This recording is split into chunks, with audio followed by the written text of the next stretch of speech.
مخکې چې کوم هغې سره هم والی وه زمونږ د صحابه ملګرو خوا ډېرې قرباني ورکړې وه. موږ خپله پکې بار بار رهایي موږ ته میلاو شو، ضمانت مو کنفرم شو. زمونږ خو د فیض محمد کاکا په شانتې زمونږ د نورو ملګرو په شانتې مشرانو پکې الډي جیل ته تللي هم دي. نو زه د دې هم شکریه ادا کوم د خپلو وکیلانو صاحبانو چې هغې هم ډېر محنت اشفاق ډاکټر نوره چې کوم زمونږ ملګري د هغې هم شکریه ادا کوو چې هغې ډېره منډه ترړو وله په دې کیس کې. خو دا خو چې یو تحریک یو بیا یو داسې تحریک چې مثال دونه زورور قوتونه هغې چیلنج کړي، نو په هغې کې زه وایم چې دا خو یو ډېر وړوکی غوندې خنډ و چې مخې ته راغی.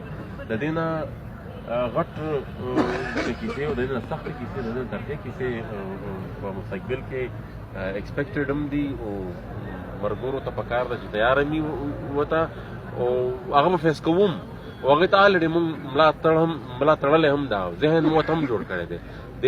د خپلې بیانیې سره چې مونږ د سیاست ته راوځو نو دا ډېرې وړې خبرې دي. دې نه ډېرو سختو خبرو ته مونږ له پیله نه ملا تړلی ده. دا خلک چې راپاڅېدلی دی دي د سر نه هم تېر شوي دي. نو یو اف آی آر او یو کیس داسې دونه غټه خبره نه ده. مسله دا ده چې زمونږ د کومو خلکو سره کومو خلکو خلاف مونږ راوتي یو هغه اوس په خپله ښکاره راځي نه د ریاست مشندري په یو شکل په بل شکل کې استعمالوي. نو مونږ ورته دا وایو چې لږ د جرأت وکړي د مقابله چې کومه ده دا د مونږ سره په خپله وکړي، د بل چا مټ ته نه استعمالوي، رادې شي په خپله د مخې ته ودرېږي او دا کوم مطلب دا کوم غلا غلطي چې هغې کوم مونږ دنیا ته بیانوو د هغې وضاحت یې په خپله وکړي یا د هغې په جواب کې سره حقایق کړي، په هغې باندې د دې زمونږ مقابله وکړي. د هوس کړی دا اوس د اعصابو جنګ دی. نو انشاءالله په دې کې به همت نه بیلو. دا اف آی آر دی کېدای شي سبا شل نور هم وکړي، 25 نور هم وکړي. موږ به خپل مرام ته ځان رسوو، خپل حوصلې به نه بیلو، خپل همت به نه بیلو او انشاءالله د خپلې لارې نه موږ په دغه شانتې کیسو باندې هېڅوک هم نشي منع کولی. په دې خبره د سر خلاص کړي د ټولو پښتنو د صحابې ملګرو یو ځل بیا ډېره مهرباني ډېره شکریه. او د صحابې خلکو سره د وکیلانو هم چې دلته څومره منډې هغې شکریه ادا کوم. په دې شپږ دفتر ته به لږ په اجازت ووایو که نه بیا په زروبی کې زموږ 2 بجې پروګرام دی چې کوم ورکر دی هغه ټول د ټول به راځئ ټول پښتون کام ته چې په دې ریاست کې چې اوسېږو نو دا ورځې به راځي، د دې نه به ترخې راځي، د دې نه به غټ امتحانونه راځي. دې خدای خدمتګار ډېر لوی قربانۍ کړې وې، پښتنو په مختلفو مرحلو باندې ډېرې قربانۍ ورکړې دي.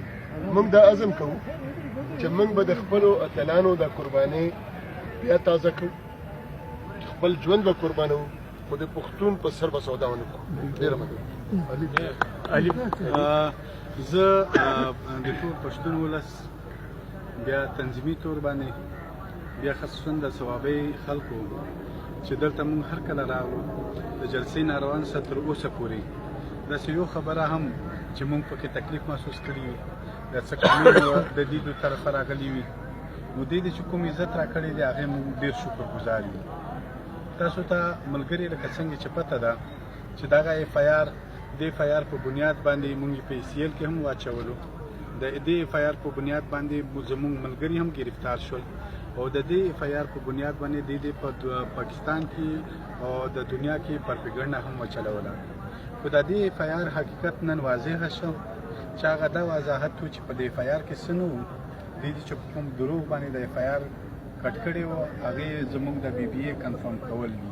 نو نن زموږ بی بی اے کنفرم شوه او دا بالکل زه دا وایم چې ریاست که چېرته په ده کې دومره اخلاقي معمولي اخلاقي جرأت وی یا اخلاقي سوچ وی په ده کې نو ده به داسې کارونو نه مزید منې و.